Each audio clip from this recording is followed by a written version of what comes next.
ናታን አዲስ ፍቅረኛ አገኘ።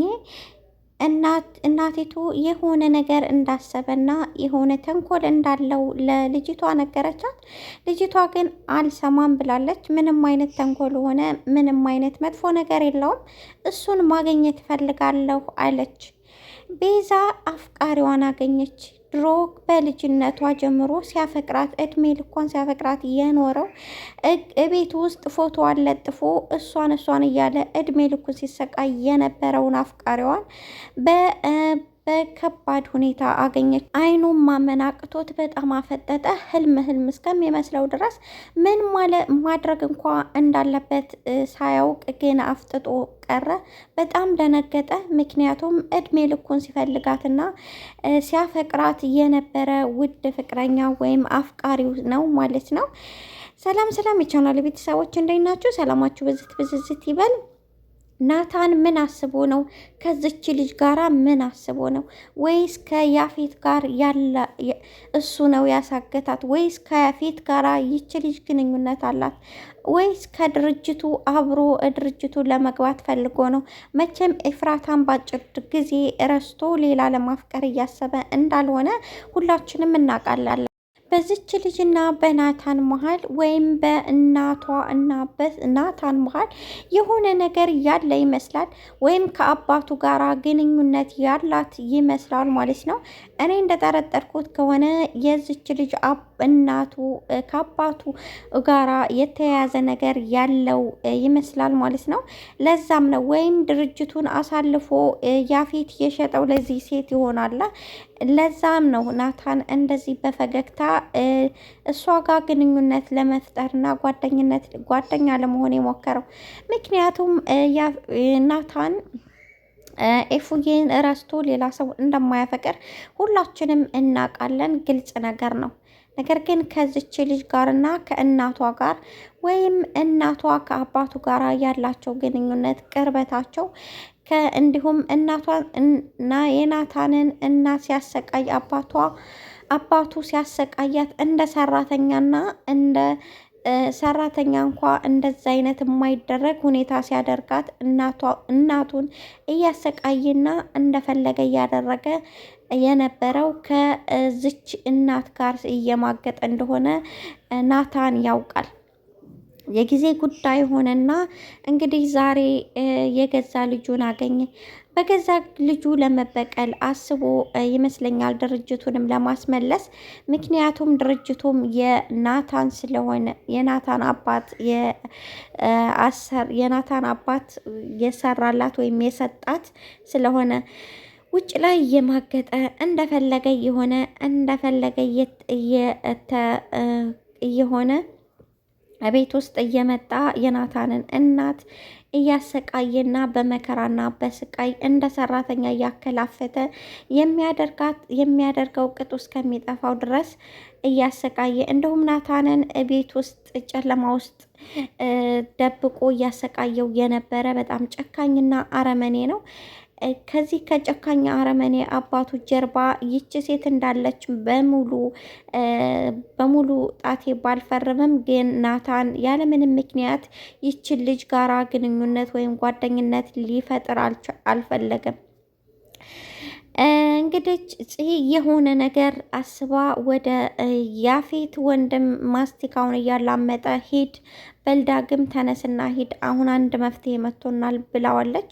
እንግዲህ በእያንዳንዱ ነገር ድምፁ እንዲቀዳና በምንም ተአምር እንዳያመልጥ አድርጋ ለመበቀል ችላለች ማለት ነው።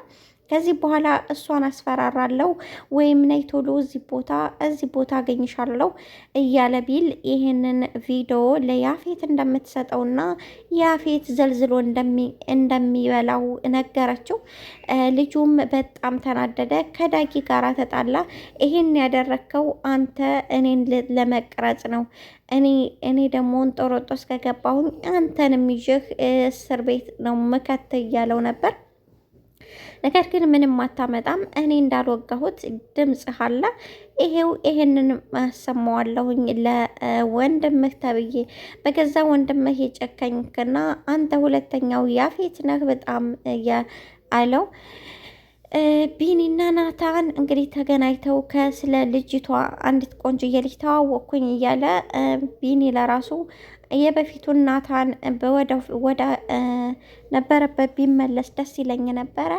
ይሄ ናታን ግን እያወቅኩት አይደለም፣ ምንም እየተሰማኝ አይደለም። ምን እያደረክ እንደሆነ ምን እየሆንክ እንደሆነ ምንም ላቅ አልቻልኩም አለው።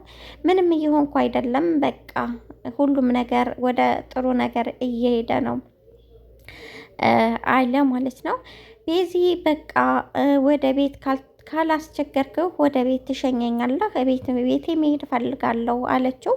እንግዲህ ቆንጅዬና አዲሱ አፍቃሪዋ የቤዛ ወደ ቤት ወሰዳት። ቤትም አሳለፈ።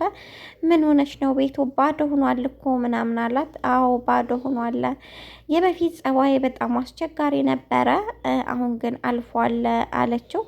የሆነ ጊዜ እነግርሃለሁ አንድ ቀን ዳግም እንድንገናኝ ከፈቀደ መልሼ እነግርሃለሁኝ አለችው ማለት ነው። ይሻለኝ እንግዲህ ቤዛና አዲሱ አፍቃሪዋ ዳግም ተገናኝተው በጣም ቆንጆ ጊዜ እያሳለፉ ቤዛም ለሱ ያላት ቦታ ትልቅ እየሆነ ጓደኝነታቸው እየጠበቀ እሱ እንደሚያፈቅራትና በጣም እንደሚሞትላት ምንም የምታውቀው ነገር የላትም። ግን ለሱ ያላት ስሜት ጓደኝነት በጣም ከቀን ወደ ቀን እየበረታ ሂዷል።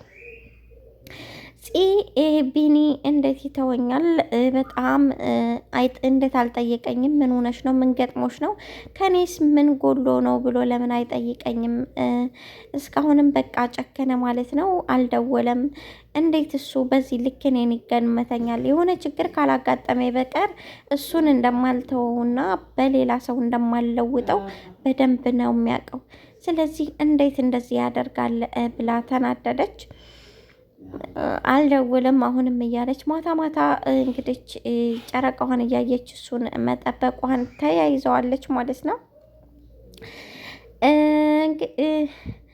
ናታንና ያፌት ወንድማማቾች እንደሆኑ በስነ ስርዓት ነግረዋለች ኤፉዬ ግን ከናታን አርግዛለች ማለት ነው። ከዚህ በፊት ተጨማለቀ ከሁለቱም ወንዶች ጋር መተኛት አልነበረባትም ብላችኋል ማለት ነው። ኤፉዬ ከያፌት ጋራ ምንም አይነት ግንኙነት አልፈጸመችም ማለት ነው። ያፌትን የሆነ የእንቅልፍ ከኔና ሰታ ግንኙነት እንዳደረጉና ራሷን ገላዋን አውልቃ እንደዛ አድርጋ እንጂ ምንም አይነት ግንኙነት አላደረጉም ማለት ነው። ግን ከናታን ከምታፈቅረው ልጅ ከዚህ በፊት ሁሉ ነገሯን ስለሰጠችው አርግዛለች ማለት ነው። ውድና የተከበራችሁ የቻናል ቤተሰቦች ላይክ፣ ሰብስክራይብ በማድረግ ቤተሰብ ሆኖ አመሰግናለሁ። ወዳችኋለሁ።